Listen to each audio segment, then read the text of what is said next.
चलिए ये है क्षेत्रीय राजवंश का हमारा नेक्स्ट वीडियो। ठीक है, चलिए आज धनबाद के बारे में जिक्र किया जाएगा। तो देखिए मेनली धनबाद में दो राजवंश का उदय हुआ। ठीक है, धनबाद का जो क्षेत्र है, जो प्राचीन समय में जिसको मानभूम कहा जाता था, वहां पर मेनली दो राज का उदय हुआ था। एक आपको बोलते हैं मानभूम का मानवंश, ठीक है, और दूसरा है पंचेत। धनबाद में ही आप जाओगे तो एक एरिया है पंचेत। ठीक है, धनबाद वर्तमान धनबाद में ही है पंचेत। तो धनबाद में मेनली मेरा दो राजवंश का उदय हुआ, एक मानवंश एक पंचेत का वंश। ठीक है, तो ये दोनों में जो सबसे शक्तिशाली था वो पंचेत का राजवंश था। ठीक है, तो धनबाद में जो सबसे शक्तिशाली हुआ वो कौन सा हुआ? पंचेत का राजवंश। अब क्या हुआ कि जैसे ये मानवंश, ठीक है, इतिहास का पन्ना में ये जब भी हुआ तो अभी का कोई व्यक्ति, जैसे बाय द वे 1000 साल पहले हुआ, ठीक है, तो अभी का व्यक्ति तो कोई जिंदा नहीं है। ठीक है, उस उतना 1000 साल से तो होता क्या है कि इतिहास जानने के लिए बहुत सारे स्रोत होते हैं। स्रोत मतलब जैसे बाय द वे ये हुआ, देखिए दो चीज होता है। अगर कोई कहानी है, अगर उसका स्रोत मिलता है तो वो कहानी इतिहास में बदल जाता है। अगर उसका स्रोत नहीं मिलता है तो वो कहानी कहानी रह जाता है। जैसे एग्जाम्पल, आप सुनोगे अशोक की कहानी, ठीक है, तो अशोक की कहानी हमने सुना कि हाँ अशोक ने अपने 99 भाइयों को मारा, अशोक का वर्चस्व इतना था, अशोक यहाँ था वहां था। उसका आपको स्रोत भी मिला। स्रोत का मतलब है बहुत सारा शिलालेख मिला, ठीक है, गुहा लेख मिला, स्तंभ लेख मिला, जहां पर लिखा हुआ सब कुछ था। जैसे बौद्ध धर्म, भगवान बुद्ध, ठीक है, बहुत ही ज्ञानी व्यक्ति थे, बहुत ही मैं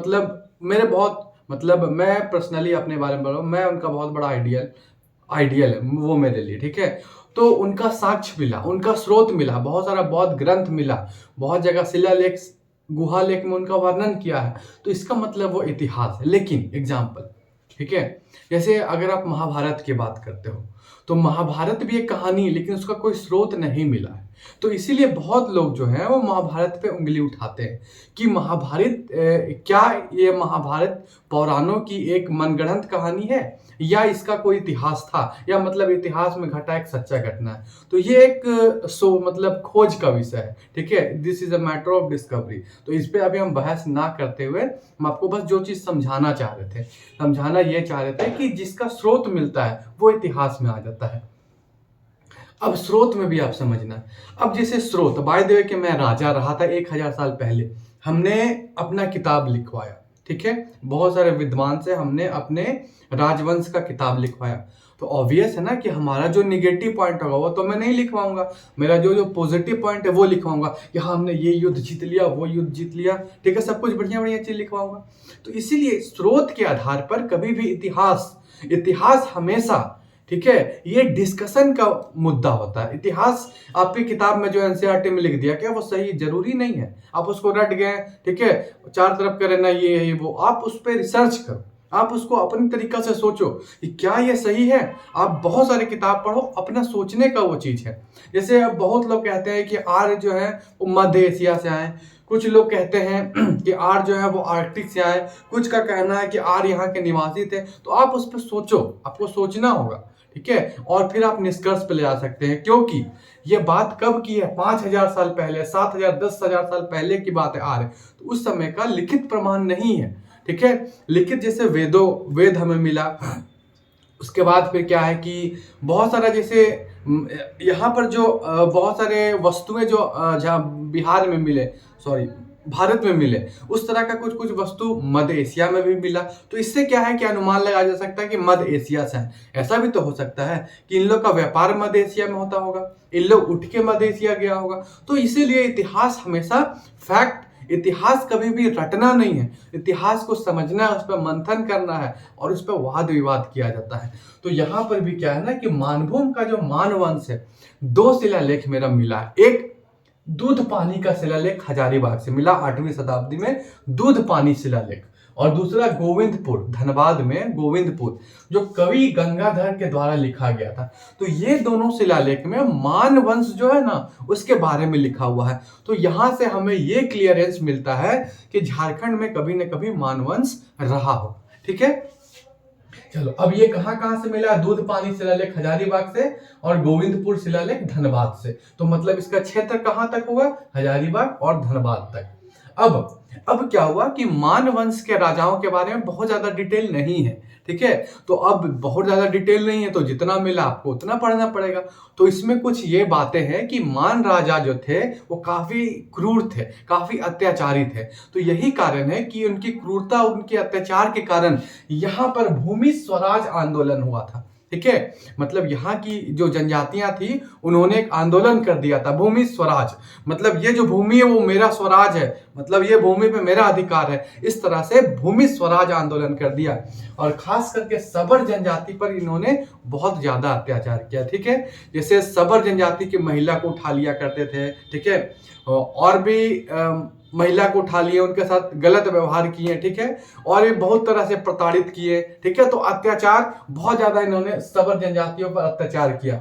इसका रीजन ये भी था कि सबर जनजाति पलायन कर गई थी, मानभूम से, धनबाद से पलायन कर गई थी। तो आप यहां से ये सोचो कि किस लेवल का अत्याचार हुआ होगा, ठीक है।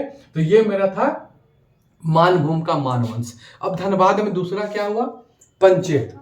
यहां पर मैं आ जाता हूं, पंचेत। तो धनबाद का सबसे शक्तिशाली राज्य था पंचेत। अब ये पंचेत राज्य का जो संस्थापक हुए, ठीक है, उसके बारे में बहुत सारी कहानियां में ऐसा जिक्र है, ठीक है। अब ये कहानी कहां तक सही है, कहां तक गलत है, ठीक है, इसके बारे में मैं आपको टिप्पणी ना करूंगा, आप इसे खुद सोचें। तो ऐसा कहा जाता है कि एक बार काशीपुर नरेश की जो पत्नी, ठीक है, काशीपुर नरेश की जो पत्नी है वो झारखंड के रास्ते जा रही थी जगन्नाथपुरी, ठीक है, जगन्नाथपुरी जा रही थी। तो उनको बीच में क्या हुआ ना कि ये जो पंचेत वाला जंगल है वहां पर क्या हुआ कि प्रसव पीड़ा हुआ, ठीक है। वहीं पर एक बच्चे का जन्म हुआ, ठीक है। उसके बाद ऐसा कहानी में कहा जाता है कि वो बच्चा को छोड़ के जगन्नाथपुरी चली गई। तो आप खुद सोचो क्या ऐसा पॉसिबल है? अगर माँ कोई बच्चा को जन्म देती है तो उसको छोड़ के चली जाएगी? नहीं। तो ये कहानी है। फिर मैं बोला कि इतिहास का जो स्रोत है उस पर आप वाद विवाद करो, सोचो विचारो। जरूरी नहीं कि जो मैं सब कह रहा हूं या जो सब टोटल किताब में लिखा हुआ है वो 100% सही हो। ये हमेशा इतिहास जो होता है वो वाद विवाद का विषय होता है, ठीक है। ये कहानी जैसा है वो मैं आपको बता रहा हूं, आपके समक्ष रख रहा हूं। बाकी आपको सोचना है कि ये कहां तक सही होगा, कहां तक सही नहीं होगा। फिर क्या हुआ कि जो काशीपुर नरेश की जो रानी थी, जिन्होंने एक बच्चे को जन्म दिया था, कहां पर? ये पंचेत वाला जंगल में। फिर वो चली गई पुरी, ठीक है, जगन्नाथ धाम चली गई। अब वो बच्चा जो है वो वहीं पर पला बड़ा, वहीं पर गांव में रहने लगा, वहीं पर पला बड़ा, ठीक है। अब ऑब्वियस है वो माँ का दूध नहीं पिया तो गाय का दूध पिया होगा, तो कपिला गाय का दूध पिया, ठीक है। और धीरे धीरे पलता बढ़ा, बड़ा बड़ा होते गया। जब बड़ा हो गया तो वही क्या किया कि वो बच्चा एकदम दमदार शक्तिशाली हो गया और पंचेत राज का स्थापना कर दिया। ये कहानी कह रहा, मैं आपको फिर से बता रहा हूं, ये कहानी है। वो पंचेत राज का स्थापना कर दिया वही बच्चा, ठीक है। तो पंचेत राज का संस्थापक। अब ये कहा जाता है कि सिंस उसने कपिला गाय, ठीक है, उसको पालने पोसने में सबसे बड़ा हाथ किसका था? कपिला गाय। तो इसीलिए वो क्या किया कि ये जो कपिला गाय का पूंछ था, ठीक है, ये कपिला गाय का पूंछ था जिसको चंवर भी बोला जाता है, उसको राज चिन्ह बना दिया, अपना एरिया का राज चिन्ह बना दिया कि हाँ भैया पंचेत राज का तो राज चिन्ह होगा, मेरा जो शासन का जो चिन्ह होगा वो कपिला गाय का पूंछ होगा, इसको चंवर भी कहा जाता है, ठीक है। यही रीजन है कि उस राजा को गौमुखी राजा कहा गया, ठीक है। राजा को क्या कहा गया? गौमुखी राजा। फिर पंचेत राज के जो राजघराना हुए, अनेक राजा हुए, उन्होंने पंचेतगढ़ किला का भी निर्माण करवाया था। तो ये मेरा धनबाद का था बेसिक। अब मैं कोशिश करूंगा, देखो हमारा टारगेट ये है कि झारखंड आपको यहीं पर याद हो जाए।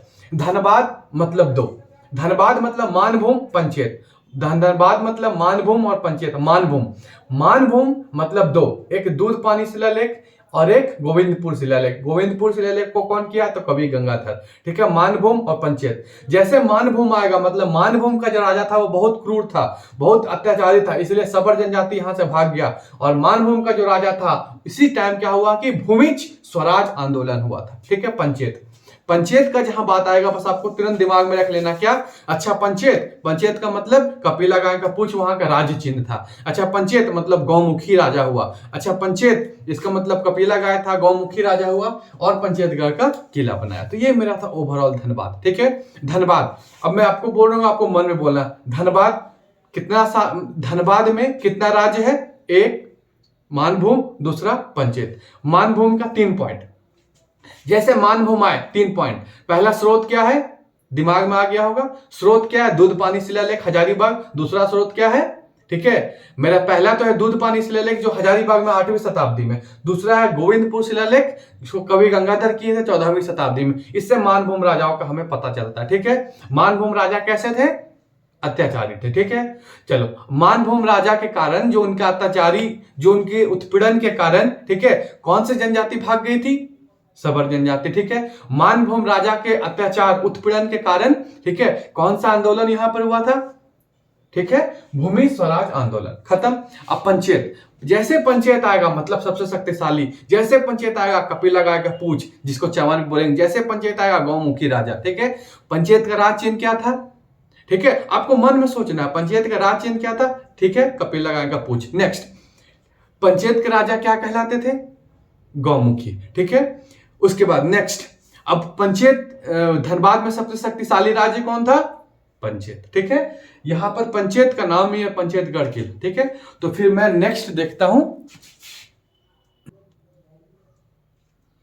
चलिए नेक्स्ट हमारा है खड़गडिहा राज।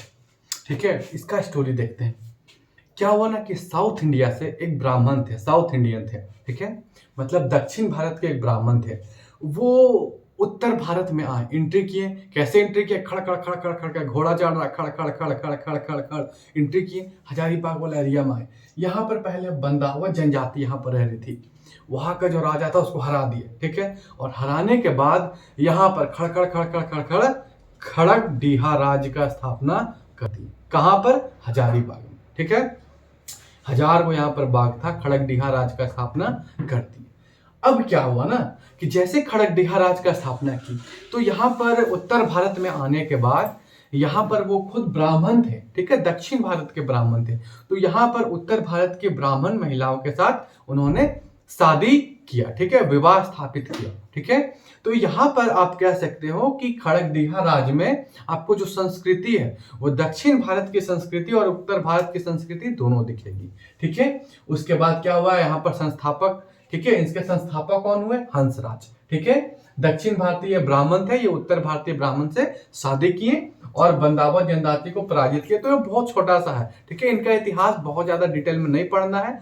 तो बस देखें, जैसे खड़गडिहा, खड़गडिहा मतलब खड़खड़ खड़खड़, तो क्या हुआ कि साउथ इंडिया से आए थे, कौन, हंसते हुए आए, हंसराज। साउथ इंडिया से हंसते हुए हंसराज आए, हंसराज आए खड़खड़ करते हुए खड़गडिहा, कहां पर, तो हजारीबाग में।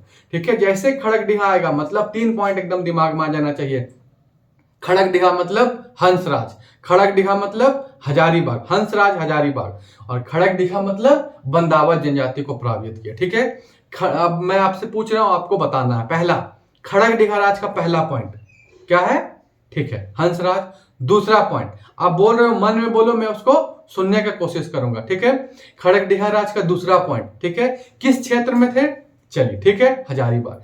तीसरा पॉइंट, खड़गडिहा राज ने किस जनजाति को पराजित किया, ठीक है, बंदावत जनजाति। तो ये मेरा था खड़गडिहा राज। खड़गडिहा राज आया, आपके दिमाग में 3 पॉइंट आ जाना चाहिए, हंसराज, हजारीबाग, बंदावत जनजाति। इतना आ गया तो आपका काम हो जाएगा। नेक्स्ट मैं देखता हूं आगे। नेक्स्ट हमारा रामगढ़ राज।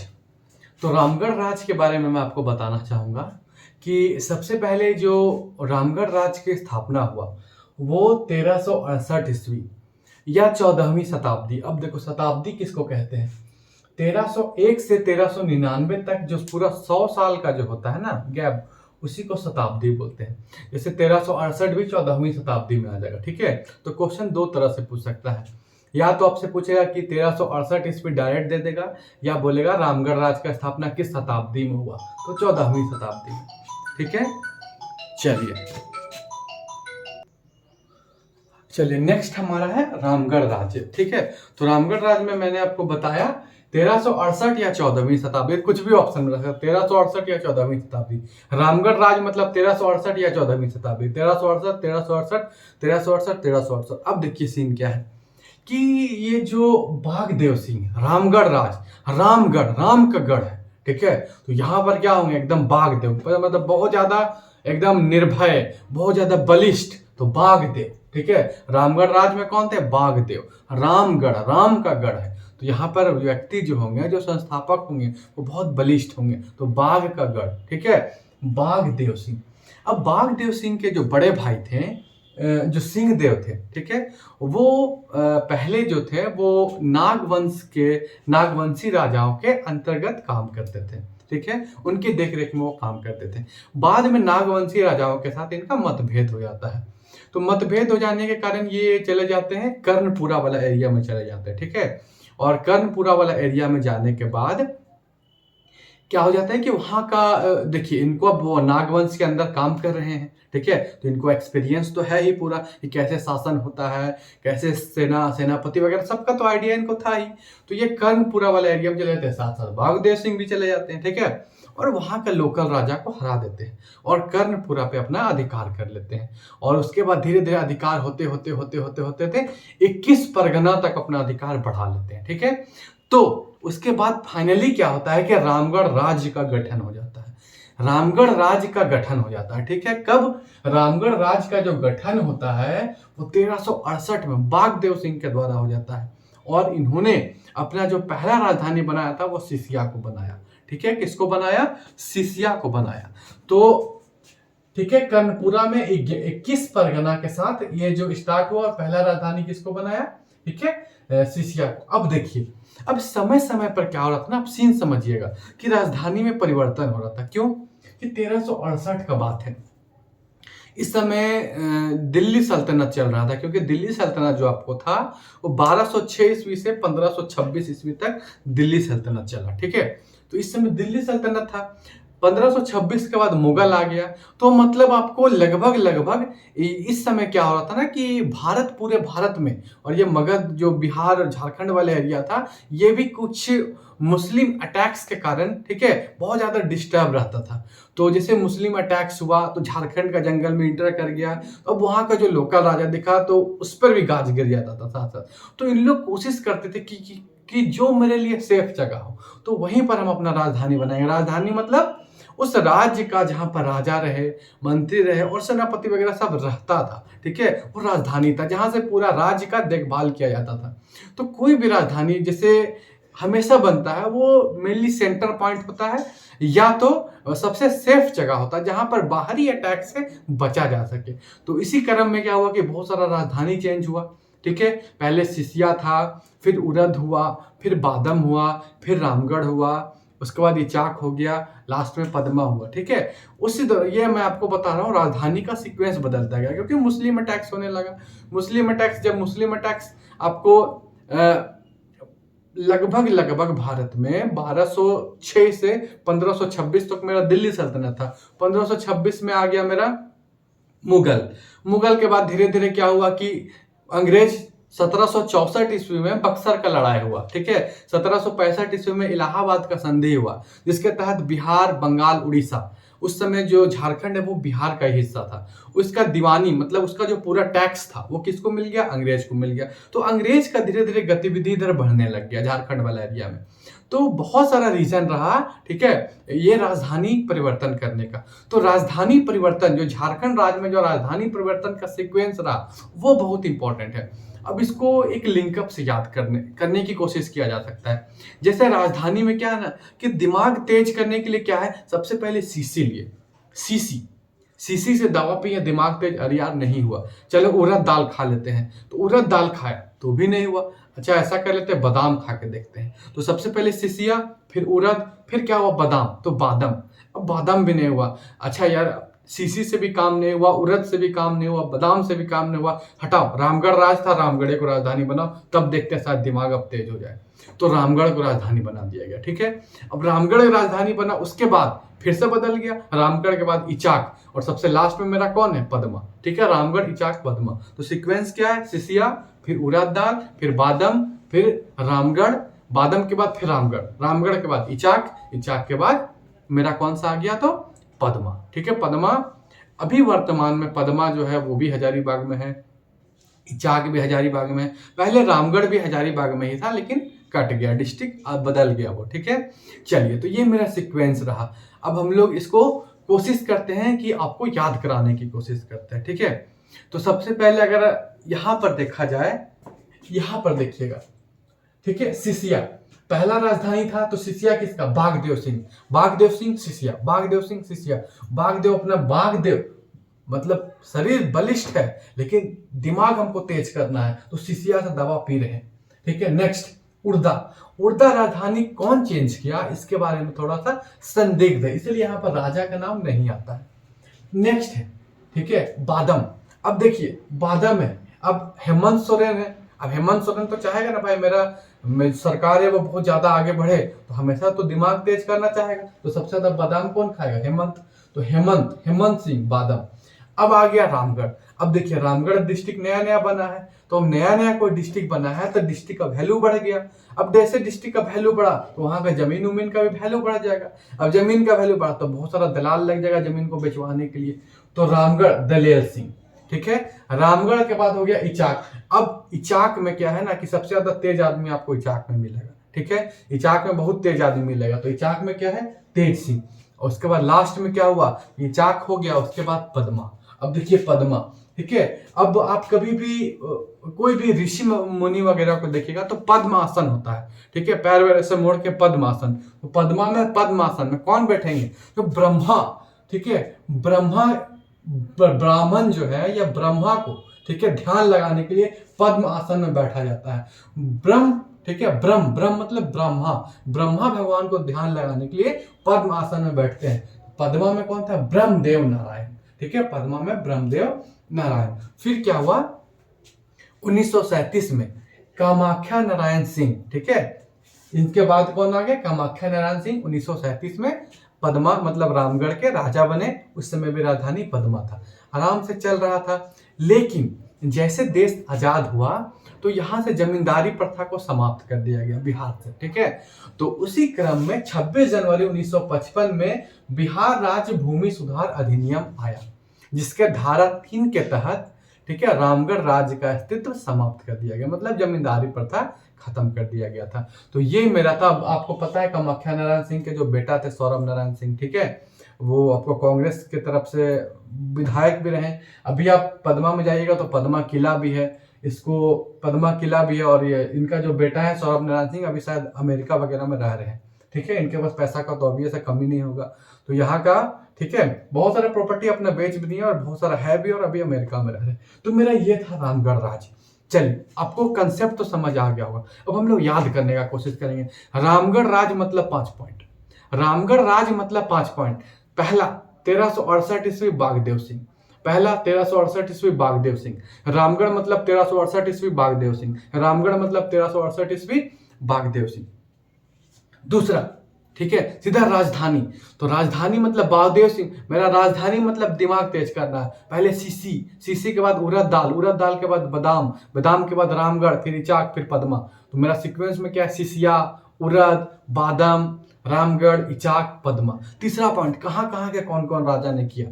तीसरा पॉइंट, चलिए, सिसिया बागदेव सिंह, ठीक है। दूसरा उड़द, उड़द को तो पता ही नहीं चला। तीसरा बादाम, तो बादाम कौन सबसे ज्यादा खाएगा? हेमंत सोरेन मतलब हेमंत सिंह। उसके बाद रामगढ़, तो रामगढ़ में नया नया बना, जमीन की दलाली खूब बड़ा, दलेल सिंह। रामगढ़ के बाद इचाक, इचाक में बहुत तेज आदमी है, तेज सिंह। इचाक के बाद पद्मा, पद्मासन में कौन बैठ रहा? तो ब्रह्मदेव नारायण, ठीक है। उसके बाद 1937 में क्या हुआ कि कामाख्या नारायण बन गए रामगढ़ राजा, ठीक है, और अपना राजधानी पद्मा को ही रखे। उसके बाद क्या हुआ? 5वां पॉइंट कि 26 जनवरी 1955 में बिहार राज्य भूमि अधिनियम के द्वारा धारा 3 के तहत रामगढ़ राज्य का अस्तित्व को समाप्त कर दिया गया। तो आशा आपको रामगढ़ राज्य याद हो गया। चलिए नेक्स्ट हम देखते हैं। देखिए नेक्स्ट हमारा है सिंहभूम। तो सिंहभूम में मेनली 2 वंश हुआ, ठीक है। एक है ढालभूम वंश जो पूर्वी सिंहभूम में हुआ था, और एक है सिंहभूम का सिंह वंश, ठीक है। अब ढालभूम वंश के बारे में मैं आपको बताता हूं। इसका संस्थापक के बारे में हमें बहुत ज़्यादा डिटेल विवरण नहीं मिला है, ठीक है। बस इतना पता चलता है कि जो भी संस्थापक इसके हुए, उनके जो पिता थे वो धोबी थे और माता जो थी वो ब्राह्मण थी, ठीक है। ये भी इंपॉर्टेंट नहीं, सबसे ज्यादा इंपॉर्टेंट ये है कि ढाल भूम जो है, पूर्वी सिंहभूम का जो ढाल भूम वंश है, वहां पर नर बलि का प्रथा था, मतलब मानव को बलि दे दिया जाता था, ठीक है। तो नर बलि का प्रथा कहां पर था? तो ढाल भूम वंश में, ठीक है। अब हम लोग मेन इसका देखते हैं, ढाल भूम वंश, सिंहभूम का ढाल भूम वंश मतलब नर बलि, सिंहभूम का ढाल भूम वंश मतलब नर बलि, सिंहभूम का ढाल भूम वंश मतलब नर बलि, ठीक है। अब मेन इसमें हम लोग का जो बात करना है वो है सिंहभूम का सिंह वंश, सिंह वंश के बारे में मेन बात करना है। चलिए नेक्स्ट हमारा है सिंहभूम का सिंह वंश, ठीक है। तो सिंहभूम का जो सिंह वंश है, ठीक है, इसका सबसे पहले जो है वो नामकरण के बारे में मैं बात करता हूँ। तो सिंहभूम में आप अगर जाओगे तो वहां पर हो जनजाति सबसे ज्यादा है, तो ये भी आपको याद रखना है कि हो जनजाति सबसे ज्यादा कहाँ है? तो सिंहभूम में है, सिंहभूम में हो जनजाति सबसे ज्यादा है। तो हो जनजाति का एक देवता है सिंह बोंगा, जनरली उन लोग सूर्य देवता को सिंह बोंगा बोलते हैं, इनका सबसे प्रमुख देवता है, हो जनजाति का बहुत प्रमुख देवता है सिंह बोंगा। तो हो जनजाति का मानना है कि सिंह बोंगा के नाम पर सिंहभूम में सिंह वंश नाम पड़ा, ठीक है। हो जनजाति का क्या मानना है कि सिंह बोंगा के नाम पे सिंह वंश का नाम पड़ा। तो पहला तो मेरा ये था। दूसरा, अब जो सिंहभूम का जो सिंह वंश है उसका जो पारिवारिक इतिहास ग्रंथ है, पारिवारिक इतिहास ग्रंथ का नाम है वंश प्रभा लेखन, ठीक है, जिसके राइटर कौन है? तो मंगल डांगरा, मंगल डांगरा के द्वारा एक बुक लिखा हुआ है वंश प्रभा लेखन। ये बुक क्या है? तो सिंहभूम का सिंह वंश का पारिवारिक इतिहास, ठीक है, लेखन, मतलब पारिवारिक उनका पीढ़ी दर पीढ़ी कौन कौन राजा हुआ, उनका क्या क्या काम हुआ, उसके बारे में डिटेल वंश प्रभा लेखन में किया हुआ है। तो वंश प्रभा लेखन के अनुसार, ठीक है, ये बोला गया कि इनकी दो शाखा थी, ठीक है। और कुछ कुछ इतिहासकार ऐसा मानते हैं कि जो सिंहभूम के सिंह वंश थे वो राजस्थान के राठौड़ राजपूत के वंशज थे, राजस्थान में जो राठौड़ राजपूत उसी का वंशज थे। और ये वंश प्रभा लेखन के अनुसार दो शाखाएं थी, पहला 8वां शताब्दी में बना था, ठीक है, काशीनाथ सिंह के द्वारा, टोटल इसमें 13 राजा हुए। और दूसरा जो शाखा हुआ वो 1205 ईस्वी में या 13वीं शताब्दी में, ठीक है, 1205 ईस्वी या 13वीं शताब्दी, कुछ भी पूछ सकता है। और इसके फाउंडर कौन थे? दर्प नारायण सिंह, ठीक है। चलिए यहां तक हो गया दो शाखा। अब दूसरी शाखा के, पहली शाखा में बहुत ज्यादा डिटेल नहीं है, तो बस आपको याद रखना है कि काशीनाथ, यहां पर नाथ है, गौर करिएगा, काशीनाथ, ठीक है, योगीनाथ, काशीनाथ, ये नाथ है। यहां पर देखिए एक और है काशी राम, तो ये अलग है, यहां पर नाथ है, काशीनाथ याद रखिएगा कि फाउंडर है, ठीक है। यहां हो गया मेरा, और इधर दर्प नारायण सिंह। अब जो दूसरी शाखा के बारे में डिटेल मिला है वो ये है कि दर्प नारायण सिंह ने 1205 ईस्वी में सिंहभूम का जो सिंह वंश था उसका स्थापना किया, ठीक है। उसके बाद क्या हुआ कि इनका बेटा हुआ युधिष्ठिर, उसके बाद अगला राजा हुआ काशीराम सिंह। तो काशीराम सिंह के बारे में आपको याद रखना है कि राजधानी जो है, सिंहभूम का राजधानी उस समय पुरहाट था। तो आपसे पूछेगा कि पुरहाट राजधानी किसने बनाया था? तो काशी राम, यहाँ पर काशी राम है, गौर करिए, ये काशीनाथ है, ये काशी राम है। काशीनाथ जो है वो पहली शाखा जो 8वीं शताब्दी में बना था उसका संस्थापक थे, और काशी राम जो है वो पुरहाट को राजधानी बनाए। उसके बाद आए अच्युत सिंह। तो अच्युत सिंह ने क्या किया कि जो पैरो देवी थी, जो उनकी कुल देवी थी पैरो देवी, उनकी मूर्ति को स्थापित किए, ठीक है। उसके बाद है त्रिलोचन सिंह, उसके बाद है अर्जुन सिंह प्रथम। तो देखिए यहाँ पर आपको नाम किसका मेन याद रखना है? जिसके समय में कुछ कुछ काम हुआ था, ठीक है। जैसे त्रिलोचन सिंह आप नहीं भी याद करिएगा तो कोई दिक्कत नहीं है। अर्जुन सिंह प्रथम, तो अर्जुन सिंह प्रथम के बारे में एक घटना क्या है कि जब वो बनारस से वापस लौट रहे थे तो क्या हुआ कि कुछ मुस्लिम लोग जो थे उनको बंदी बना लिए, ठीक है। और कटक, मतलब उड़ीसा को पहले कटक आया था, उड़ीसा में उनको बंदी बना लिए और फिर बाद में उनको छोड़ दिए, उनके कुछ अनुयायी के साथ उनको छोड़ दिए थे, ठीक है। तो ये घटना किसके साथ है? अर्जुन सिंह प्रथम के साथ। उसके बाद और भी राजा हुए, लास्ट जो 13वां राजा थे, इसके बाद भी राजा हुए, ठीक है, ऐसा नहीं कि 13 पे खत्म हो गया, इसके बाद भी हुए, लेकिन उतना इंपॉर्टेंट नहीं, इसलिए मैं यहाँ डिटेल नहीं किया। 13वां राजा तो ये जगन्नाथ सिंह द्वितीय, ये बहुत ही हिंसक और क्रूर प्रवृत्ति के थे, काफी अत्याचारी थे। तो इनके समय क्या है ना कि भूया जनजाति त्राही त्राही हो गई थी, मतलब एकदम भूया जनजाति के साथ बहुत उत्पीड़न करना, महिलाओं को उठा लेना, ठीक है, बहुत सारा चीज। तो भूया जनजाति त्राही त्राही हो गई और भूया जनजाति ने विद्रोह कर दिया। 2 पॉइंट आप और याद कर सकते हो कि अकबर के समय रंजीत सिंह, अकबर के समय कौन थे तो रंजीत सिंह, और बहादुर शाह प्रथम के समय ये काशीराम। ये काशीराम किस समय के हैं, बहादुर शाह प्रथम, और अकबर के समय कौन है तो रंजीत, ठीक है, रंजीत सिंह। अकबर के समय कौन, रंजीत सिंह। अब अकबर के समय ही एक बात आपको मैं बताना चाहूंगा कि अकबर का जो ये बिहार सूबा वाला जो सूबेदार थे उनका नाम था मान सिंह। तो मान सिंह क्या किए थे कि रंजीत सिंह को अपने अंडर करवा लिए और सालाना जो टैक्स देना मंजूर करवाए, ठीक है। और ये जो रंजीत सिंह के अंडर में, ठीक है, साहेबगंज में एक एरिया है मेरा, ये राजमहल एरिया, राजमहल वाला जो एरिया है साहेबगंज में, ठीक है, राजमहल जो एरिया है साहेबगंज में, वो 1592 ईस्वी में उसको क्या किए कि इस अपना ई एरिया का राजधानी बना लिया मान सिंह, ठीक है, ठीक है, अपना राजधानी बना लिया और उसका नाम रखा अकबर नगर। तो अकबर नगर किसका नाम रखा था, अकबर नगर नाम रखा था 1552 ईस्वी में राजमहल, ठीक है, राजमहल साहबगंज में है, उसका नाम रखा था अकबर नगर। कौन, मान सिंह। मान सिंह कौन था तो अकबर का सेनापति था, ठीक है, उसको अपना राजधानी बना लिया था। तो ये मेरा था, ठीक है, सिंहभूम का सिंह वंश। इसके बाद मैं आपको सरायकेला राज के बारे में बताऊंगा, इसको मैं याद करने की कोशिश करता हूं, ठीक है। चलिए सिंहभूम का सिंह वंश, जैसे सिंहभूम का सिंह वंश आएगा तो सबसे पहले हो जनजाति, हो जनजाति के जो देवता हैं सिंहभोंगा, उनके अनुसार सिंहभोंगा के नाम पे सिंहभूम का राजवंश पड़ा। हो, अब आपसे पूछ देगा कि सिंहभूम का जो सिंहवंश बना वो किसके नाम पे बना, हो जनजाति के अनुसार तो सिंहभोंगा के नाम पे बना, ठीक है। हो जनजाति मतलब आपसे पूछ देगा कि सिंहभूम का जो सिंहवंश है वो सिंहभोंगा के नाम पड़ा, ये मत किस जनजाति के द्वारा दिया गया तो हो जनजाति। नेक्स्ट, अब सिंहभूम का जो सिंह वंश है उसका पारिवारिक ग्रंथ का नाम क्या है तो वंश प्रभा लेखन। वंश प्रभा लेखन का राइटर कौन है तो राइटर कौन है मेरा, मंगल डांगरा। वंश प्रभा लेखन का राइटर कौन है तो मंगल डांगरा, ठीक है। वंश प्रभा लेखन के अनुसार सिंह जो है, जो सिंहभूम का सिंह वंश है उसकी कितनी शाखा थी तो 2 शाखा थी। एक शाखा प्रथम शाखा, दूसरा द्वितीय शाखा। प्रथम शाखा कब बना 8वीं शताब्दी में, कौन था काशीनाथ, गौर करिएगा काशीनाथ है ये, काशीनाथ मतलब बनारस वाला काशीनाथ, ठीक है। और दूसरा कौन हो गया, दूसरा 1205 ईस्वी या 13वीं शताब्दी में, कौन, दर्प नारायण सिंह, ठीक है। यहां तक हो सकता है आपको याद हो गया होगा, ठीक है। चलिए पहला पॉइंट, हो जनजाति के अनुसार, ठीक है, सिंहभूम का सिंह वंश कौन बना है, किसके नाम पे पड़ा है तो सिंहभोंगा के नाम पे। सिंहभोंगा के नाम पे सिंहभूम का सिंह वंश पड़ा, ये किस जनजाति के अनुसार है तो हो जनजाति। सिंहभूम का जो सिंह वंश है उसका पारिवारिक ग्रंथ का नाम क्या है, वंश प्रभा लेखन। वंश प्रभा लेखन क्या है तो सिंहभूम का सिंह वंश का पारिवारिक ग्रंथ है। इसका राइटर कौन है, इसका राइटर आपको है मंगल डांगरा, ठीक है। मंगल डांगरा ने जो वंश प्रभा लेखन लिखा जो सिंहभूम का सिंह वंश का ऐतिहासिक ग्रंथ है, उसके अनुसार सिंहभूम का सिंह वंश का कितना शाखा था 2 शाखा था। एक था 8वीं शताब्दी में, एक था 13वीं शताब्दी में। 8वीं शताब्दी का जो प्रथम शाखा था वो कौन सा स्थापक थे, उसका काशीनाथ सिंह, कौन थे काशीनाथ सिंह। और जो 13वीं शताब्दी में 1205 ईस्वी में बना वो दर्प नारायण सिंह। तो काशीनाथ सिंह पहला वाला का, दर्प नारायण सिंह दूसरा वाला का। काशीनाथ दर्प नारायण, काशीनाथ दर्प नारायण, काशीनाथ दर्प नारायण, ठीक है। अब काशीनाथ सिंह दर्प नारायण सिंह, अब यहां पर दर्प नारायण सिंह हो गया।